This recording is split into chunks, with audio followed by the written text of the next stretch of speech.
Ces paroles du prophète Isaïe s'adressent, 6 siècles avant le Christ, à des gens dont le pays est en ruine. Les envahisseurs babyloniens ont déporté une partie du peuple et des notables, d'autres ont été contraints à l'exil. Toutes les villes du royaume sont dévastées et annexées aux puissants voisins. Dans le calendrier des événements de l'année qui s'achève, certainement y a-t-il des sinistres qui vous reviennent à la mémoire. Certains ont pu vous marquer. Dans ces événements, on discerne la vie de tant de personnes, peut-être en sommes-nous, qui, pour les plus chanceuses, s'en sont tirées sans trop de dégâts. Mais combien d'autres, fauchés en un instant, ont dévastés par le décès d'un proche, ou encore ces existences marquées à jamais par un handicap, une blessure profonde due à un accident ou autre chose. Lorsque les épreuves nous affectent, dans notre vie personnelle ou collective, on est tellement heureux que des mains secourables viennent à nous. Et ces mains-là et ces premiers visages que l'on redécouvre, on ne les oublie jamais. Dans l'historique d'une année de pompiers, on peut voir des gens à l'œuvre pour porter secours, éteindre les flammes ou encore se rassembler un jour de fête comme ce soir pour la Sainte-Barbe. Non, la racine n'est pas morte.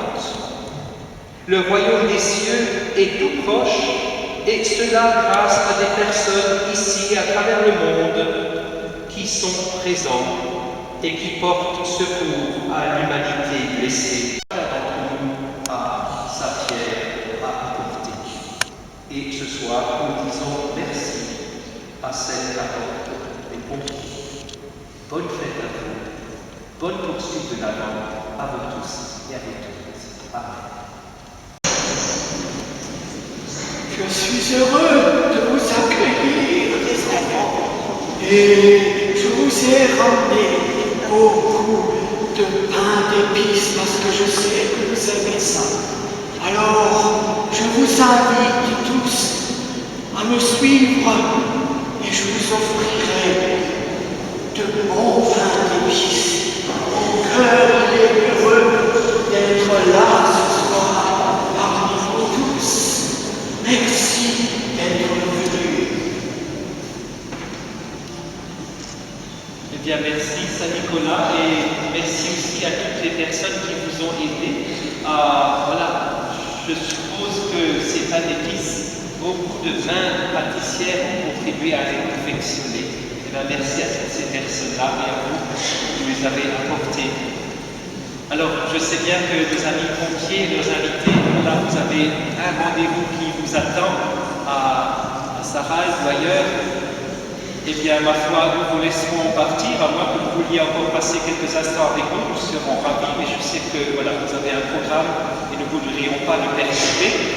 Et toutes les autres personnes de cette assemblée, eh bien, suivons le Saint-Nicolas pour passer quelques instants ensemble dans la salle à côté. Voilà, avec les enfants et vous tous qui nous ferez la bonté de nous rejoindre.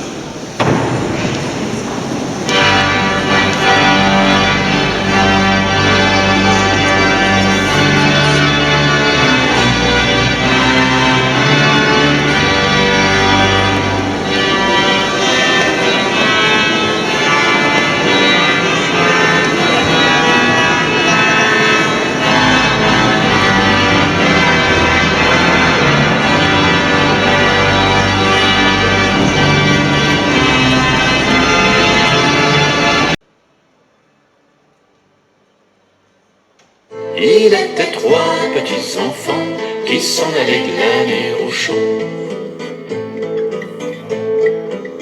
Ils sont allés chez le boucher. Boucher, voudrais-tu nous loger? Entrez, entrez, petits enfants, y a de la place assurément. Il était 3 petits enfants qui s'en allaient glaner au champ. n'était pas plutôt rentré que le boucher les a tués, les a coupés en petits morceaux, mis au saloir comme pourceaux. Il était trois petits enfants qui s'en allaient glaner au champ. Saint-Nicolas, au bout de 7 ans, vint à passer dans ce champ. À la frapper chez le boucher, boucher, voudrais-tu me loger? Il était trois petits enfants qui s'en allaient glaner au champ. Entrez, entrez, Saint-Nicolas, il y a de la place, il n'en manque pas. Il n'était pas plutôt entré qu'il a demandé à souper. Il était trois petits enfants qui s'en allaient glaner au champ. Voulez-vous un morceau de jambon? Je n'en veux pas, il est pas bon. Voulez-vous un morceau de veau? Je n'en veux pas, il est pas bon. Il était trois petits enfants qui s'en allaient glaner au champ. Du petit salé, je veux avoir qu'il y a cette enquête dans le saloir. Quand le boucher entendit ça, hors de sa porte il s'enfuya. Il était trois petits enfants qui s'en allaient glaner au champ.